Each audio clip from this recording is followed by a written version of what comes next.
labo din eh. Yet you keep denying it.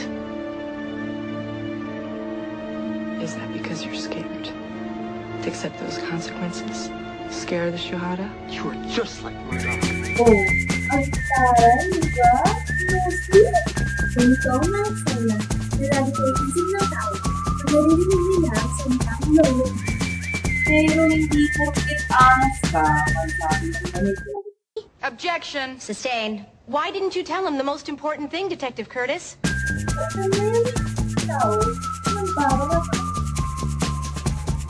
So, you are telling me, you are all telling me, that two experienced homicide detectives rushed into court to tell Mr. McCoy about a man who'd been murdered and never mentioned that he'd been murdered. Kung halos isang dekada ka na nag-aral, ay pwede ka ng malagay sa korupsyon. Pinaka-oso. Nakala lang ito. Kasi diyang magaling kaya mag-invest ng mga portable phones. Ang mundo ay isang malaking kiyapo. Maraming snatcher.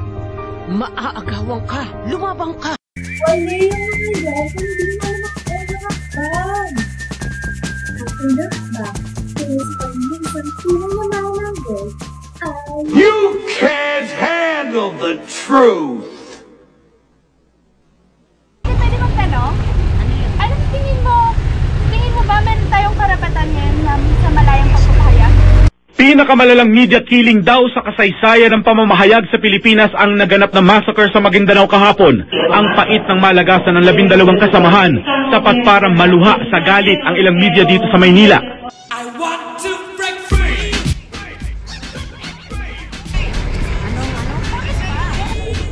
Tama na tayo sa panahon ng martial law. Kung panahon ng martial law, di ba, hindi na magsalita yung mga reporter, bawal nilang maging sa gobyerno. Ngayon, ano yung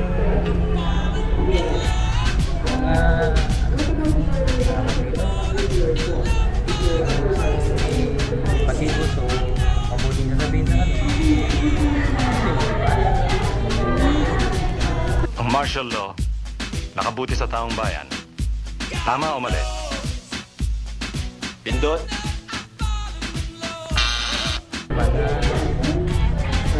Pero tayo dyan,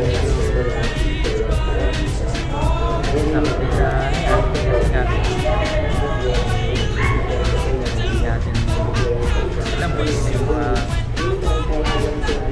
nila, may nasasakataan mo nila, nga ba nire-record nila.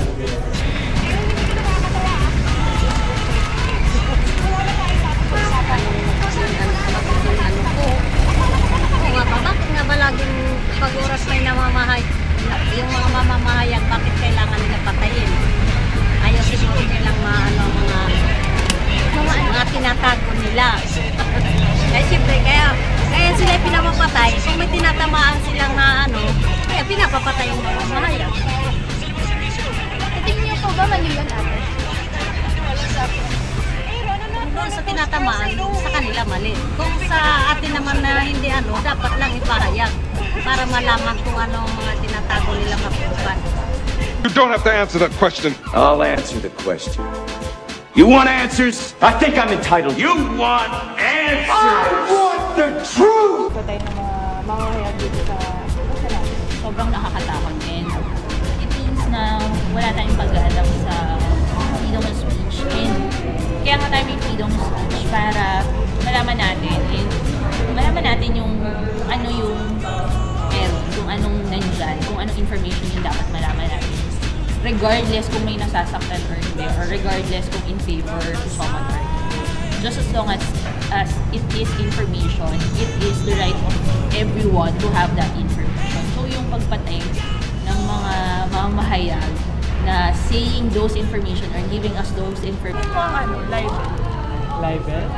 Kasi ni libel or a violation of our rights. Something degrading, not fruitful against you in printed form. Sabi sa dream ko, libel daw yung parang may mag-accuse ka rin sa isang tao, tapos may intention kang saktan to that accusation. Accusation parang maling idea. Ito kunyari may sinabihan kang pangit. It's para sa'yo pangit talaga siya. Tapos, kinasahan ka niya ng libel. Sa tingin mo ba makukulong ka? Or anong laban mo kaya sa kanya? Slander yun. Tingin ko hindi.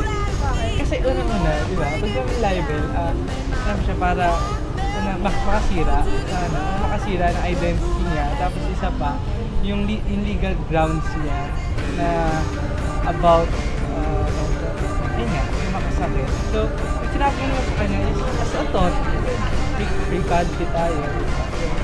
Sa tingin mo kung sakali mang sa kasuhan ka, maipapanalo? In the first place, kung may kakaso na ba? Pero, alam ko, kasi diba, kadalasang libel dito, hindi joke, hindi naman. Next, kung libel, yun nga, dapat printed or published. Usually, libel pertains to reputation mo or facts, ganyan. Pero kung like opinion na pangit siya, baka hindi rin siya pwede. Pero pwede rin kung printed form, paano pag pinint mo? Mukha mo, good choice. Pangit to. Oo. Pag pinrint niya yun, pwede na siguro siya maging libel. Pwede. Oo, kasi printed form na siya eh. Kuya, ano mo ba yung obscenity? Oh, you touch my tra-la-la. Obscenity? Okay, marunong mo yun. Something offensive. Something offensive. O sige, dito na lang.